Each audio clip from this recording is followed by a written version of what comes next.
एक भजन गीत दीदी हरे गावे चलता ही हमारे गाना के ऊपर ध्यान दइए, कमेंट करिए, शेयर करिए। सब लोग से स्वीकार नमस्कार। नहीं जानी राम कवन विधा मिली है, नहीं जानी राम कवन विधि मिली है, नहीं जानी राम कवन विधा मिली है, नहीं जानी राम कवन विधि मिली है।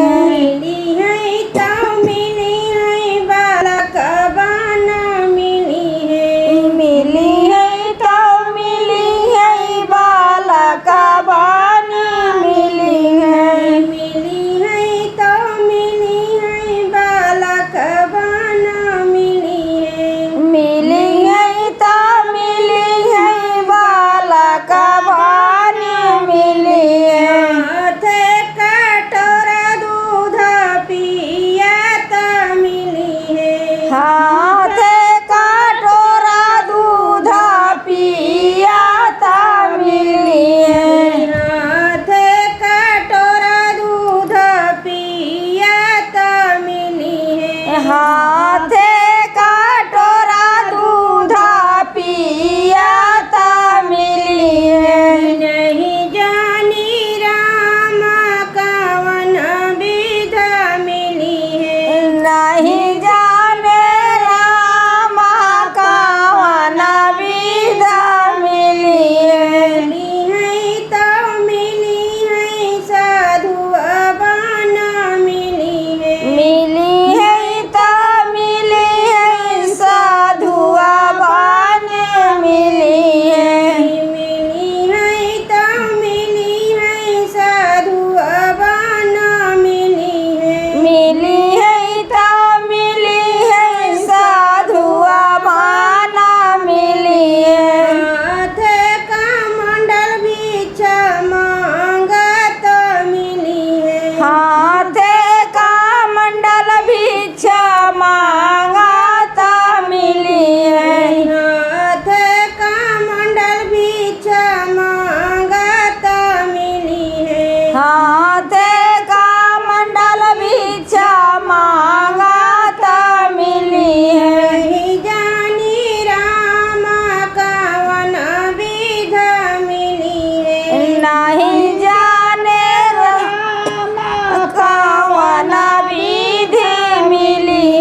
हमारे शिव भोले का नारी न जाना, नारी न जाना या नारी न जाना, हाथ में लिए डमरू मदारी न जाना। नारी न जाना या नारी न जाना, हाथे में लिए डमरू मादारी न जाना। हमारे शिव भोले का नारी न जाना, हमारे शिव भोले का नारी न जाना, या नारी न जाना या नारी न जाना, गले में लिए सांप बंगाली न जाना। नारी न जाना या नारी न जाना, गले में डले सांप बंगाली न जाना। गले में लिए सांप बंगाली न जाना, गले में लिए सांप बंगाली न जाना।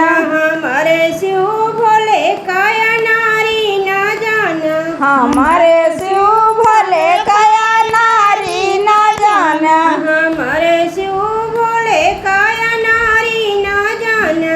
हमारे शिव भोले का नारी न जाना। नारी न जाना या नारी न जाना, बगल में लिए मृगशाला मदारी न जाना।